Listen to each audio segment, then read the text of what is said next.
Selamat berjumpa kembali dalam Renal Audio Sahabat Seperjalanan. Hari ini adalah hari Jumat 6 Desember 2024. Tema renungan saat teduh kita dengan judul Ya dan Amin.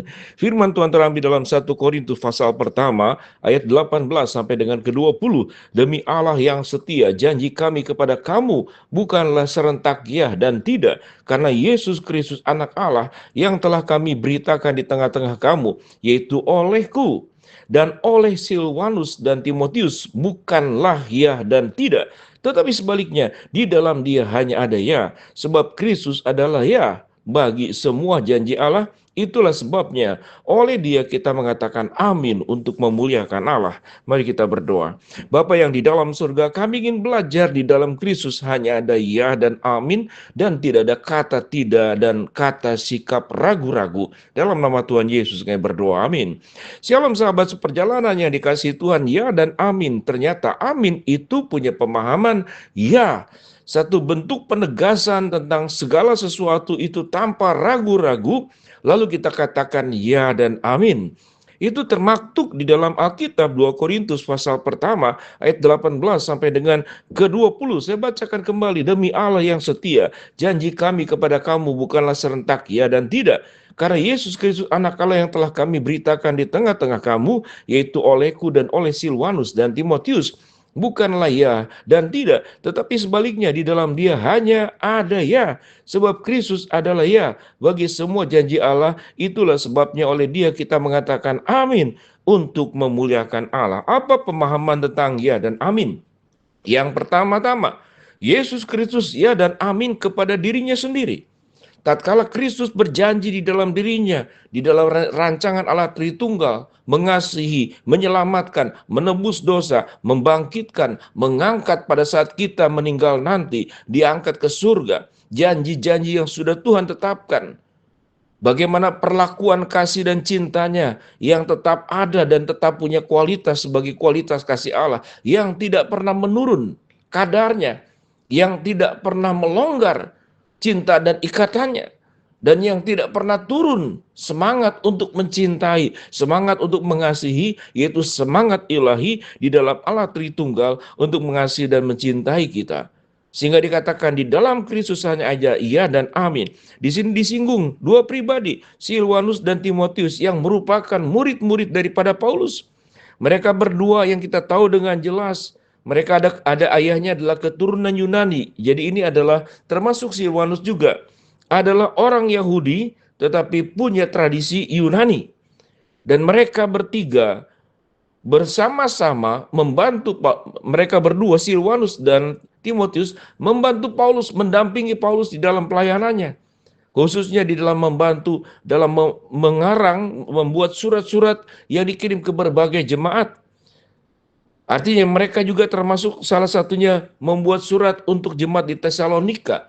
Mereka bertiga, sekalipun inti dari yang paling utama itu berasal dari Paulus, tetapi mereka menyusunnya bersama. Mereka saling tolong-menolong untuk menunaikan pekerjaan Allah di dalam memberitakan kabar baik ke seluruh muka bumi ini. Mari kita kembali tentang pemahaman ya dan amin. Ayat 16 dikatakan, demi Allah yang setia, janji kami kepadamu bukanlah serentak ya dan tidak. Ya, ikatannya ada hubungannya dengan janji. Sewaktu Allah berjanji, Allah pasti menepati. Sewaktu Allah berjanji, keindahan daripada janji dan fakta yang terjadi itu sama-sama indah. Sementara manusia kita tahu dengan jelas, janjinya lebih indah daripada faktanya. Bahkan faktanya itu sungguh-sungguh menjadi sebuah sumber kekecewaan. Bagaimana kita melihat manusia berjanji, baik dalam janji nikah, baik janji kemudian janji jabatan, termasuk janji-janji dalam jabatan politik, janji-janji untuk profesi kedokteran, janji-janji untuk profesi berbagai macam hal, itu ada ikrar, ada janji, ada kesepakatan yang harus diambil, yang harus dibangun, yang harus kemudian ditegakkan. Dan janji itu diupayakan semaksimal mungkin, sebaik-baiknya untuk dijalankan tanpa dikhianati, tanpa untuk dikurangi.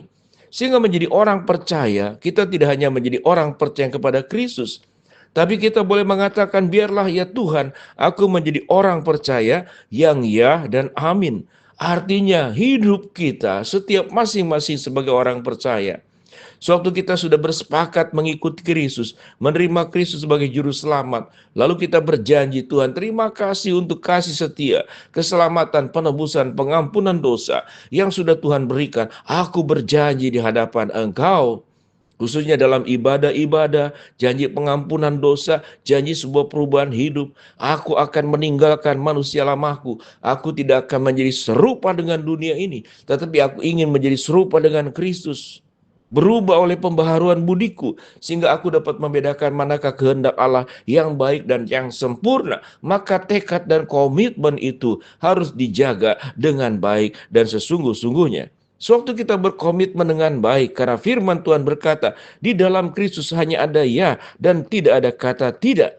Di dalam Kristus ada komitmen yang harus tatkala diambil, itu dijalankan sepenuhnya. Sewaktu kita menjadi orang yang berkomitmen, kita akan menjadi orang yang berintegritas.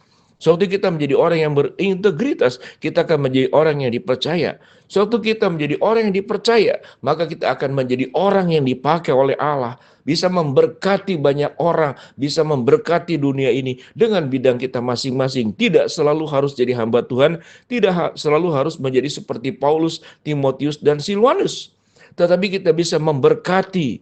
Sewaktu kita menjadi orang yang punya integritas, sewaktu orang yang pada saat berjanji bisa dipercaya, janji ucapannya, komitmennya, maka kita akan menjadi orang yang sesungguhnya menjadi duta-duta Kristus di tengah-tengah dunia ini.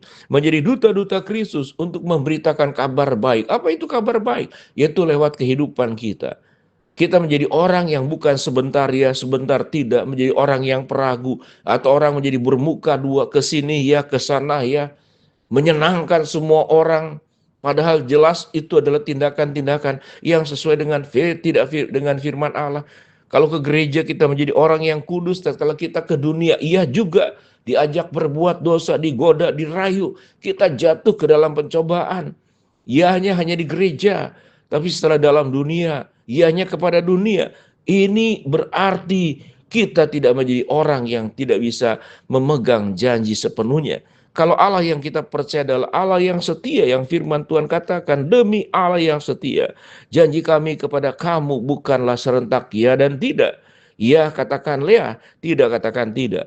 Biarlah kita menjadi orang percaya yang disebut kelompok orang yang ya dan amin. Bukan kelompok orang sebentar ya, sebentar tidak. Ke sini iya, ke sana tidak. Ke sana iya, ke sini tidak. Maka kita menjadi orang yang tidak pernah punya prinsip. Kita akan menjadi bergaul dengan siapapun, bergaul dengan Tuhan, tapi juga bergaul dengan setan. Percaya kepada firman Allah, tapi kita percaya juga kepada berbagai macam bujuk rayu yang membuat kita jatuh dalam dosa. Biarlah kita boleh berkata, sebagaimana yang firman Tuhan sampaikan oleh Paulus, Silwanus, dan Timotius. Ya dan amin.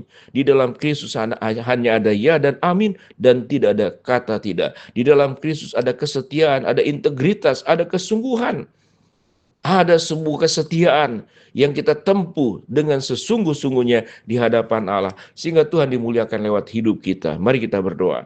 Bapa dalam surga, terima kasih buat kebenaran firman Allah yang kami pelajari. Hamba-Mu berdoa buat sahabat seperjalanan yang sakit, Tuhan jamah sembuhkan. Sahabat seperjalanan yang sedang menghadapi masalah, Tuhan bukakan jalan. Sahabat seperjalanan yang sedang berdoa mengharapkan sesuatu, Tuhan kabulkan dengan cara dan waktunya Tuhan. Di dalam nama Tuhan Yesus kami berdoa. Amin.